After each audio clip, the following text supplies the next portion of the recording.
60 Cycle Hum features a mix of products that were purchased or provided and content that is a mix of sponsored, paid, unpaid, and Patreon funded.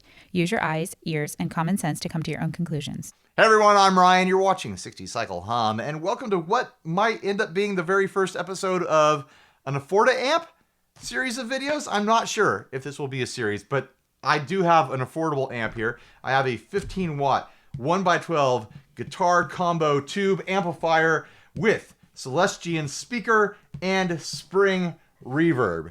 This is that $250 Monoprice amp that has been floating around on the internet for quite a while. I know there's a lot of YouTubers who are big fans of them. There's a lot of people who are owners of them who have told me they're big fans and they want me to check them out. I have it now because I did a video of that Monoprice Indio guitar versus the ERT for my Afforda Strat videos. And even though the Indio lost, Monoprice hit me up and like, hey, we like this video. We like your whole vibe. We like what you're doing. Can we send you one of our amplifiers? It's like, yeah, let's do that. People have been bugging me to cover these amps forever, so let's give it a shot. So I selected the 1x12, the 15 watt, the $250 one, because I thought that was kind of the sweet spot for what, you know, an Afforda amp range should be. I'm looking at $200 guitars for Afforda Strats. I'm looking at, like $20 to $50 pedals for a Afforda board. I feel like $250 is a good line for amps. I don't even know. Are there other amps out there worth checking out that are $250? Tube amps, anyways. I have the Katana, and the Katana 50s are, around that price. But I feel like this should stay. Should this stay tube amp? I don't know. I need to plan out what I'm going to do with an Afforda amp series. Do I limit it to tube amps, or do I include digital modeling solid state amps as well? Discuss it below. All right, let's crack this thing open.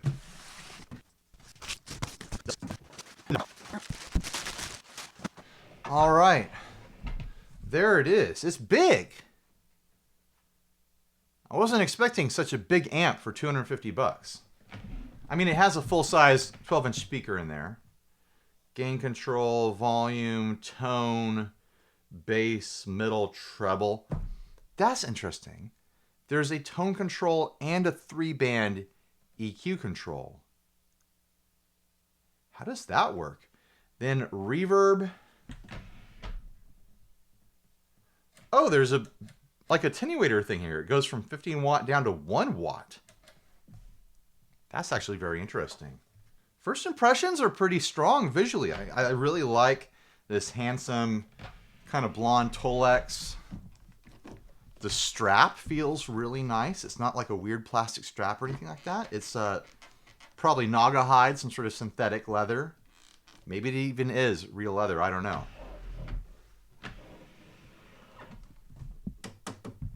Protective grate back here to protect the tubes. 5 tubes in total. I'm not a tube scientist, so I don't know what various tubes mean as far as sounds of amps and stuff like that go. I know some tubes are associated with different styles of amps. I never think in those terms.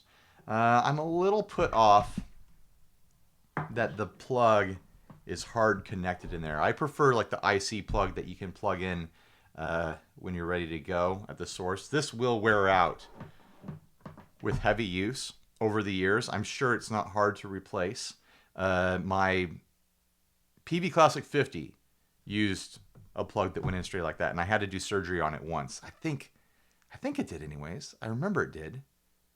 I had to do surgery on the power for some reason. But yeah, usually I prefer to have the plug just so you can pull it out when you're traveling and stuff like that. And it gives you options for different length cables and whatnot. External speaker. It's got an effects loop, send and return, and a foot switch. Real spring reverb pan down here. Doesn't look terribly long. I wonder what this would sound like if I put, a surfy, long Accutronics reverb pan in there. I mean, it might sound good already. Let's plug it in. Try it out. Got to put a mic on this thing too.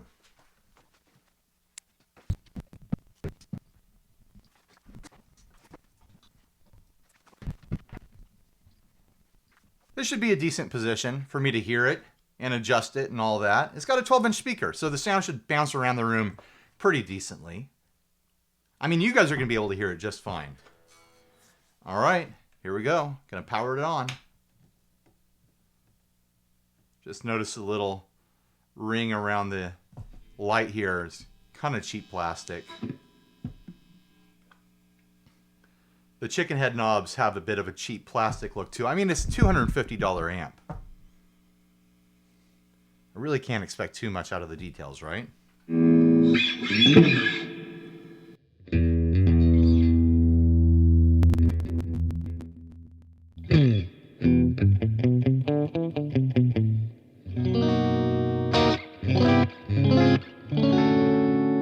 By the way, I'm using this Xavier Strat type thing. This is the current Victor in the Affordistrat series of videos. I need to order a new one. I'm thinking about a Yamaha Pacifica for the next Affordistrat video. What do you guys think?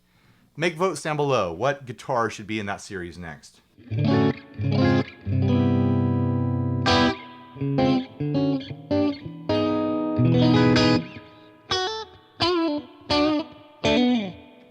Neck pickup.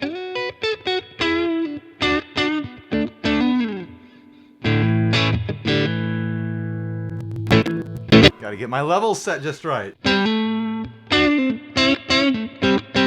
It sounds really decent right off the bat. Let's kill that reverb a bit.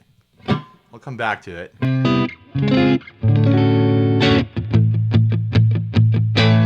It has this like kind of edge of crunch thing going on right now.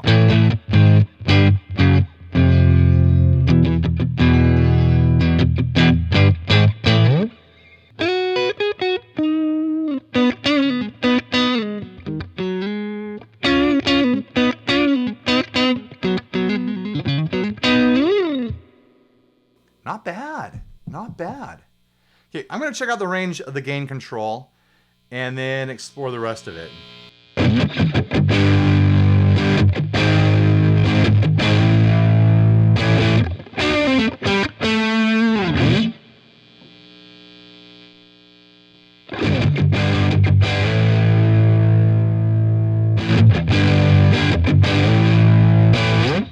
Decently crunchy.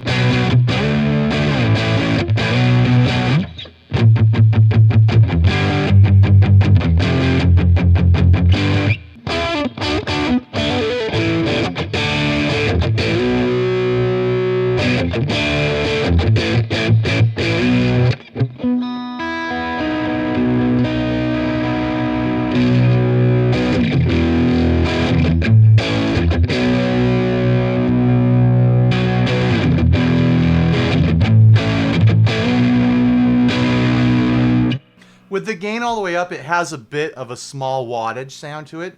It's a 15-watt amp, but I'm getting more of like a 5-watt amp sort of drive character out of it. But I haven't touched the EQ at all yet, so let's mess around with that a little bit.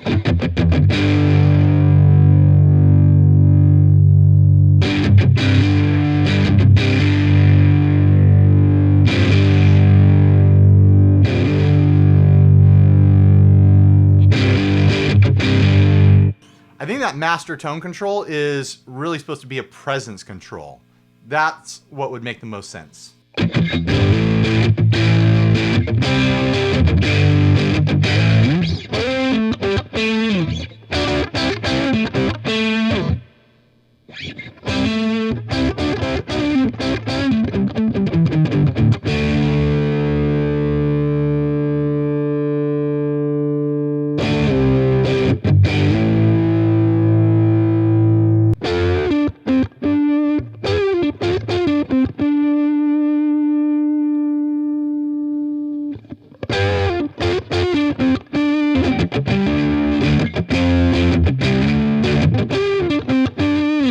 Yeah, I'm still getting that kind of like lo-fi, kind of like nasal, low wattage drive sort of sound. I don't think it's the wattage. I have the impression this thing's going to get loud. I've got the volume down really low right now. It just has that character, which is not a bad thing. It's just not, you know, this like roaring, full headroom sort of sound I would have expected out of even a 15-watt amp.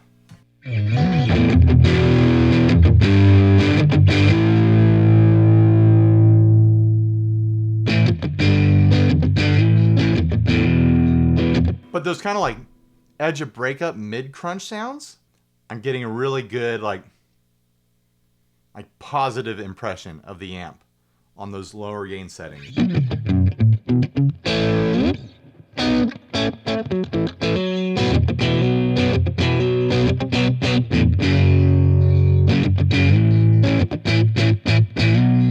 That sounds really nice to me.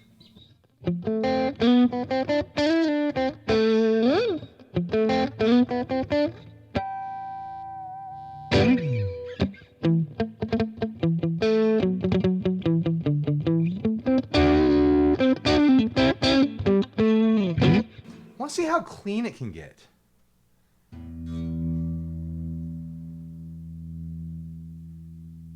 Gain down about 2.5.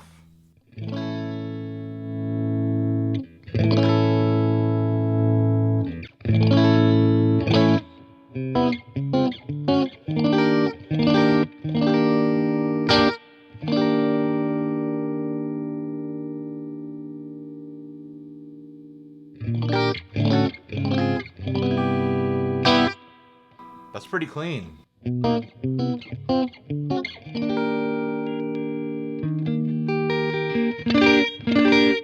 It feels like it's on the edge of having a little bit of hair.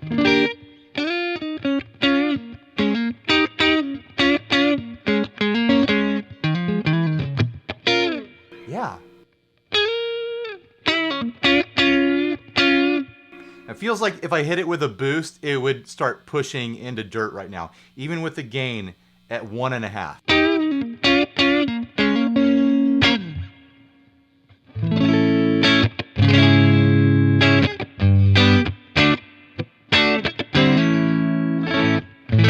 I mean, good gain. Like, it wouldn't be bad clipping. It would be like that really nice kind of like light, crunchy, saturated sort of tube overdrive. I'm getting a lot of noise. Even on the number 4 position, it does have a hum to it.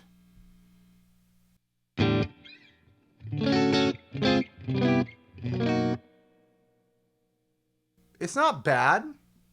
I'd say it's normal, but I think most of my other amps are a bit quieter in the hum department.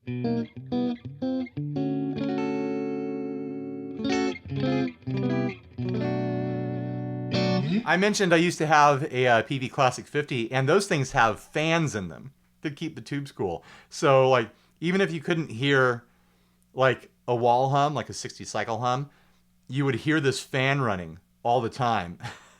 I mean, that amp is meant to be loud. So you're not going to notice it most of the time, but people who record with those amps have reported frustrations because of that little fan in there keeping the tubes cool.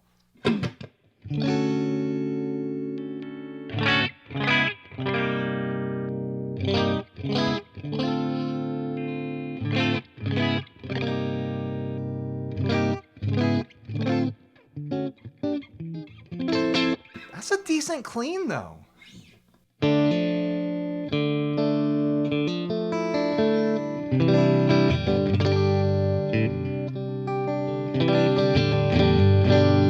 I'll have to compare it to my Princeton to see how close I can get.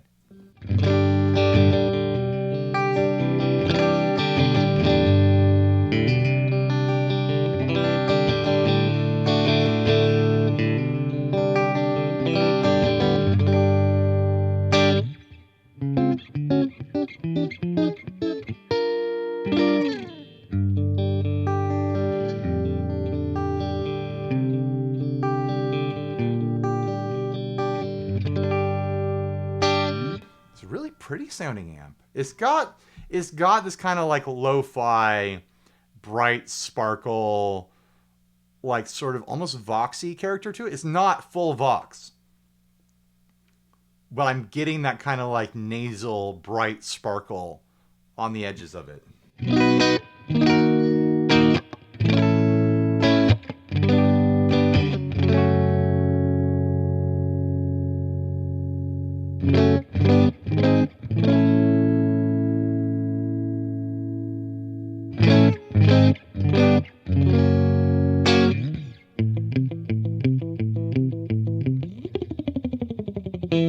right, let's dime that reverb.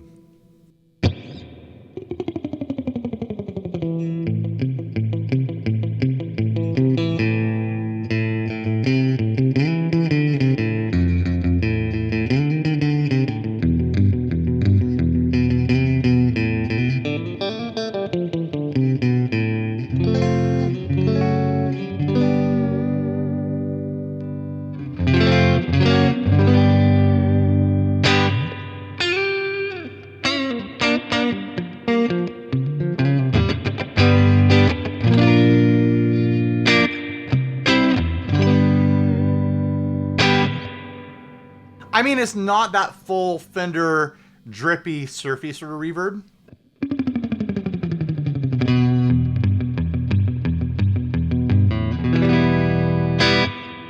But it is very springy. It's got a nice spring to it.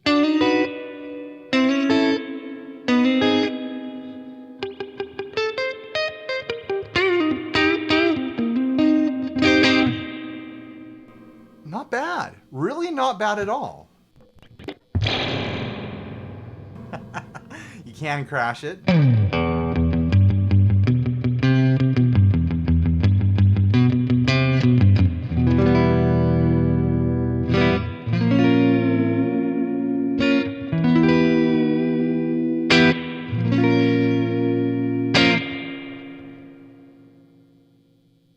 Guys, I'm more impressed than I thought I would be. The last time I had like a full-sized, affordable, cheap amplifier in this price range, I had one of those Crate V18s, which was like a $300 special like 15 years ago or something like that. And it was much more limited in its settings. The spring reverb didn't sound great on it, I remember. And I kind of just didn't like it. I sold it to a friend and it broke within like 6 months of me selling it to my friend. I have no idea, you know, how well these are built. If it's got any life in it at all. It could quit on me, you know, tomorrow. Who knows? Or it might last for 20, 30 years. There's no way to know. If you want to know how kind of robust these things are, you're going to need to go on forums and talk to people who've owned them for a while. These have been out for quite a while. I know because people have been bugging me to cover them for quite a while. So if there's any reliability issues, I think hitting up owners is the way to figure that out. But I will say the features, the look, the sound of it, I'm really impressed for $250. I flat out am.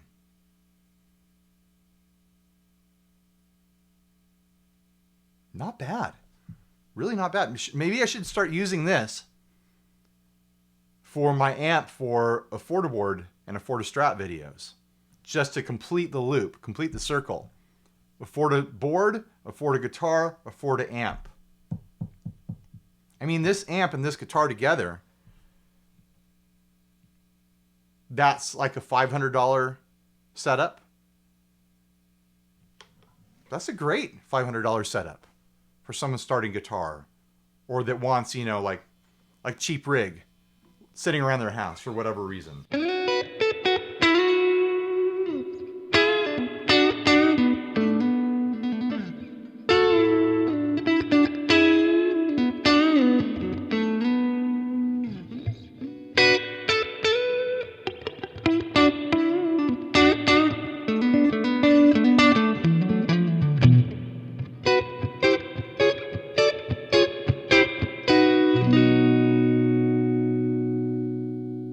Push that drive up to 3. It gets dirty quick. Does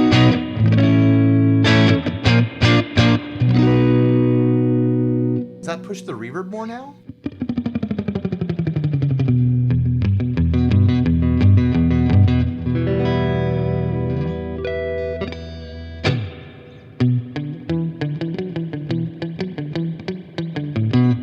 I'm not getting more drip, but I feel like I'm getting more splash now that the gain is up a bit.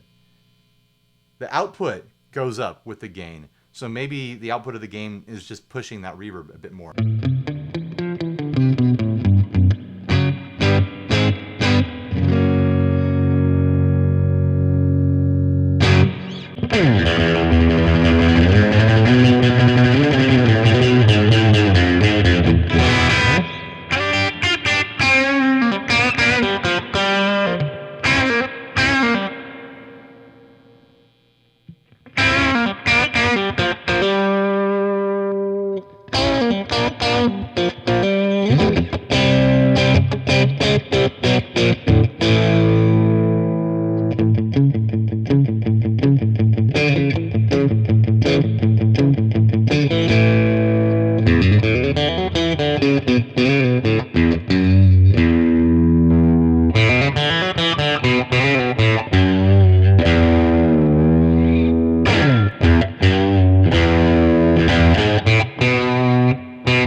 Want to try it with humbuckers.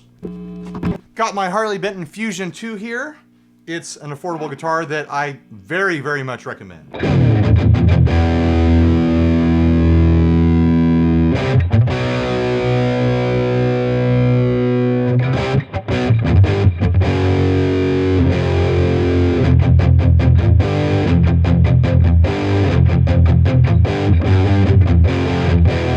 Yeah, humbuckers hit it and fatten it up really significantly.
I've had it at like house levels.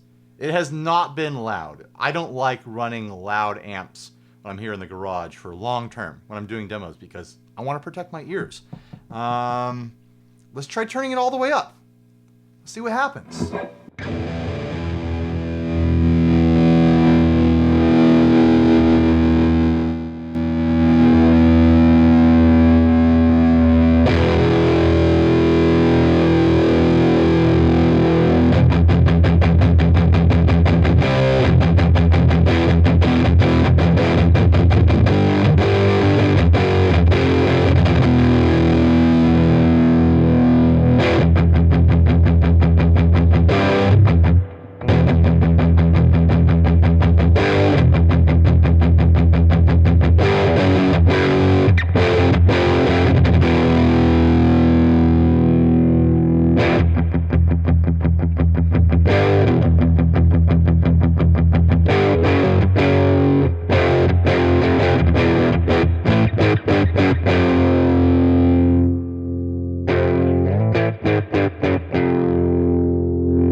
That's excellent. I'm honestly shocked by this thing. That sounds really good. I wasn't picking up any like weird flubbing or anything like that with it all the way up, with the gain all the way up. Pushing it with humbuckers. With the gain down to 1.5. It still has some crisp like drive to it, but it's starting to get on the edge of like cleaning up. But it's dirty in a good way. Like it's really filling out the signal in a really nice, like classic tube amp sort of way.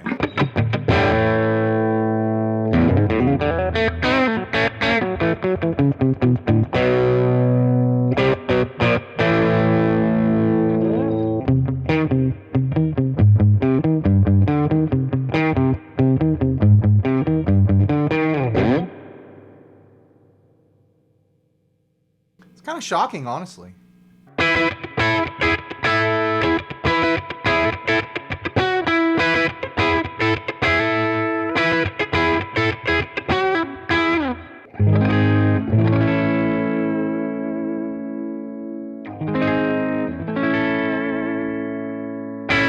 Let's try the attenuator switch. I've been on 15 watt. Let's see what happens at 1 watt. Got quieter, that's for sure.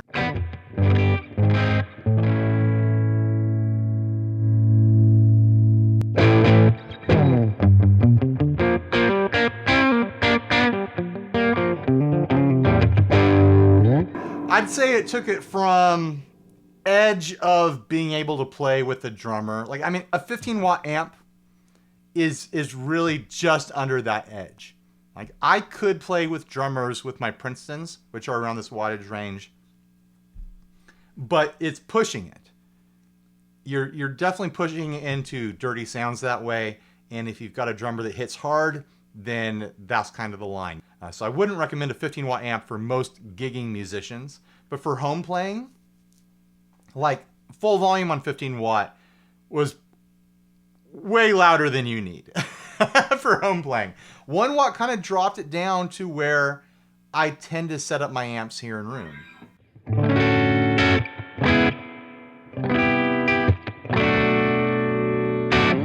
And that's with the volume dimed right now. I'm very comfortable sitting next to this right now.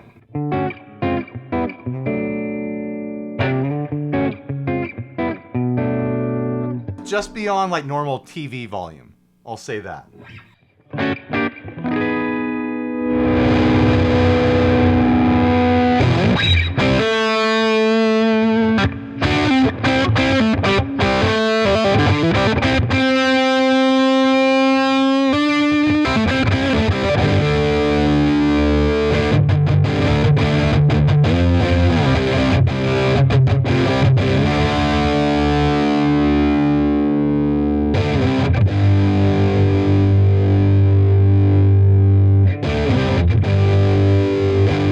Sounds thick.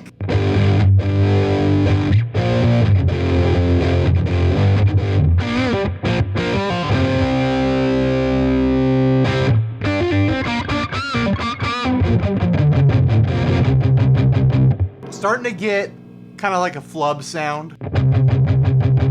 It's not the speaker, it's the circuit, because it's just being hit so hard.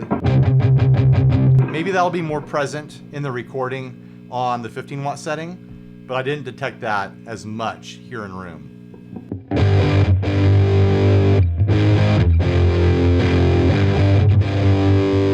Try a more subdued sound.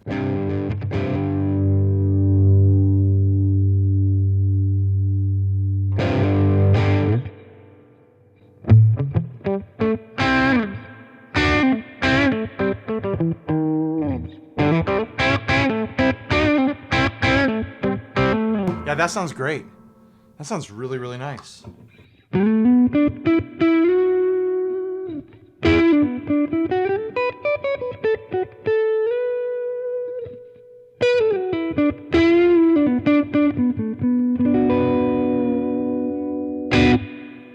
If you're looking for saturated tube tones at like house volumes, I'm not going to say apartment volumes, but house volumes, That's pretty good.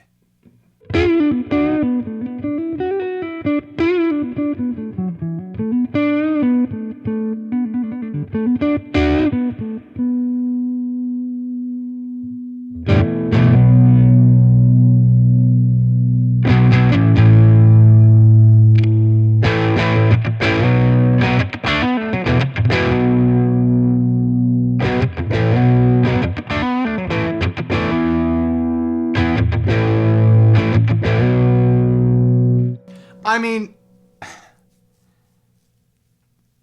there with that set of 4 knobs to control the tone, you have a presence control and the 3-band EQ, plus master volume and gain. Like you could dial in a lot of different sounds with this.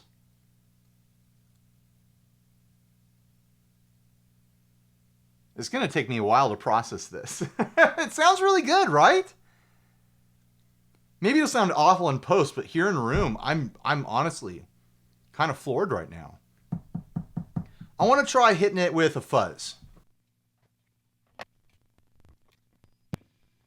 I have the Attenuator here. I honestly don't know how long it's going to last. It's on its last bar of battery power, but we'll try hitting it with the Kuvavi fuzz.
That's how it sounds without the fuzz. Here it is with the fuzz again.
I think for pedal testing, I have to keep that gain really, really low. I'm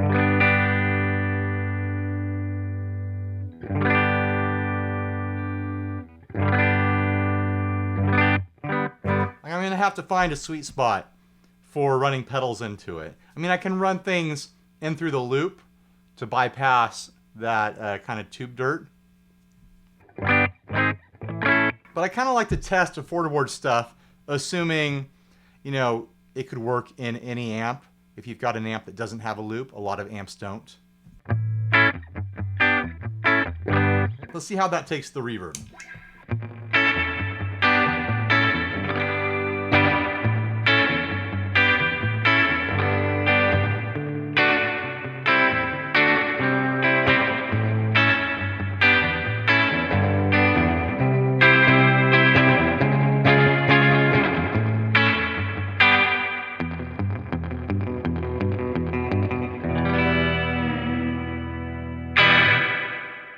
Is not bad, but I can tell it's coloring it a lot. Let me flick on my Princeton and we can do a comparison. This is just me right now figuring out if I could use this to demo pedals and feel good about it.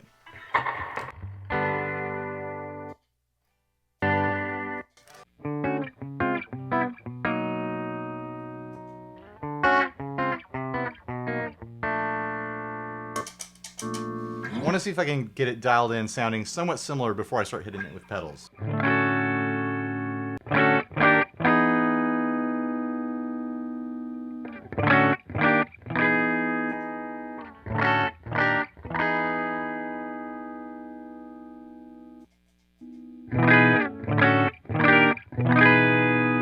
That's not too far off. I mean, I could sit here and tweezer it all day, but I think that'll be good for now.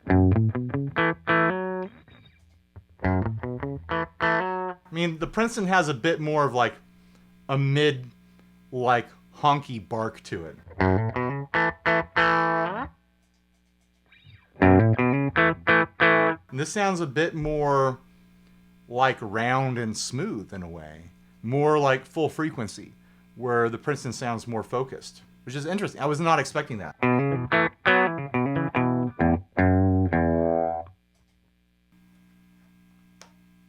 I have these dumb stickers on the fretboard because I thought it would be fun to mess around with them, and they're curling on the edges, and it's muting my low E string.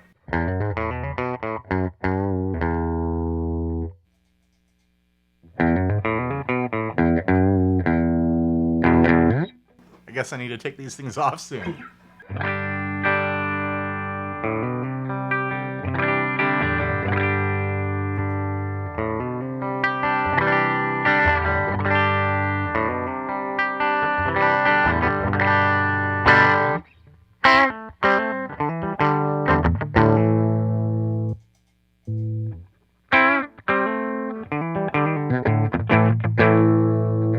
All right, let's try it. I'm gonna hit it with the Most Guy Spring Reverb.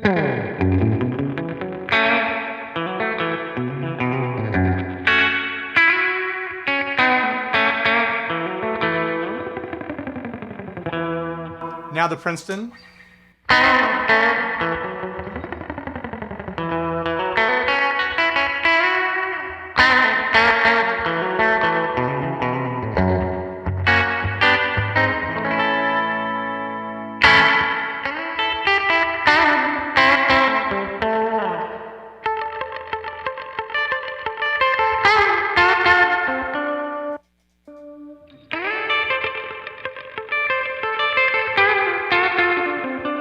Try goosing the gain just a little bit.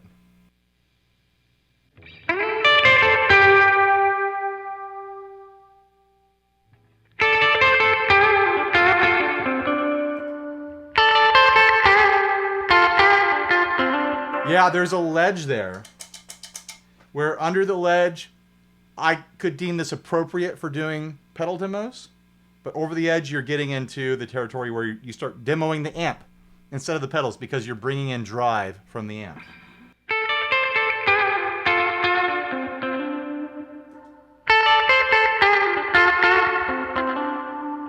Right on the one. The knob is resting on the one. That's where I've got to have it if I'm going to use this to demo pedals. The way that I like to demo pedals. I mean, there's all sorts of different ways to do that. And I just lost battery. Just had just enough juice to show that off. All right, I'm going to hit this thing with baritone. How about that? The Squier baritones are back in better colors than this one. This one is black. I wish the other colors had been available when I bought this. There's Seafoam and there's Sunburst now. So go buy them before they run out again. They're really, really, really fun guitars for $420, something like that. Nice.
That legitimately held up great to the baritone. I just had everything turned up all the way. No flubs, no freakouts, nothing like that. I do have the attenuator down to 1 watt. That sounded great. I'm honestly shocked. I was not expecting to be so impressed with this amp. It's like, yeah, sure. $250, 15 watt amp. It's got a bunch of knobs. Okay, sure. Whatever. Yeah, cool. It comes with a Celestion speaker. A lot of stuff comes with Celestion speakers these days. But I'm honestly like pretty taken back at how good this is.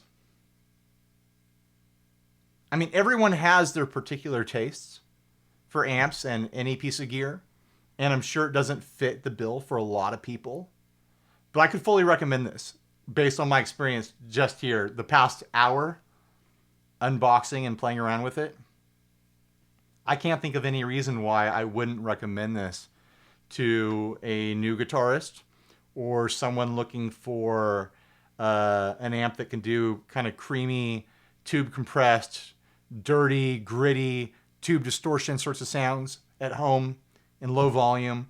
If I was touring, I mean, how can you predict the reliability of something? If I was touring, I probably wouldn't put my faith in a $250 amp that I got off of Amazon. That's just the reality of it. I'd take one of my, bigger name brand amps, and still, there's always a risk you're taking with reliability when you travel, when you tour and stuff like that.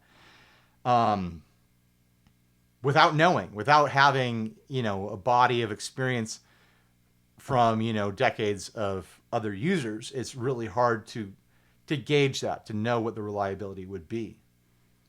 But yeah, the sounds are great. The functionality is great.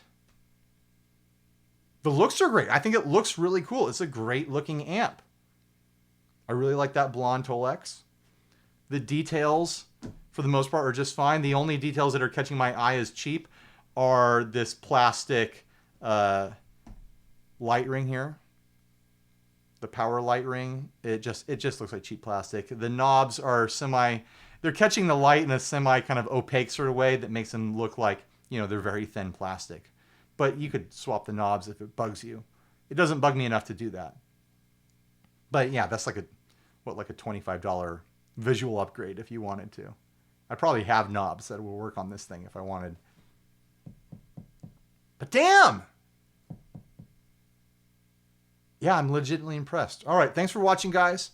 Please like, subscribe, dislike, leave me a rude, nasty comment. Support us on Patreon. If you're going to buy this or anything else, really, please use my affiliate links. Honestly, I have links down below that go to a variety of retailers. If you really want to help me keep food on the table and a roof over my family's head, grab those links and make them your bookmark link. Shop for anything off those links. And it's honestly one of the most honest ways that someone in my profession can kind of supplement our livings, because, we get a percentage of anything that you buy from those retailers. So you want to take money out of Jeff Bezos' pocket and you were going to shop on Amazon anyways? Use mine or, some other YouTubers' affiliate links for Amazon. I'm just saying. It helps a lot, more than you know.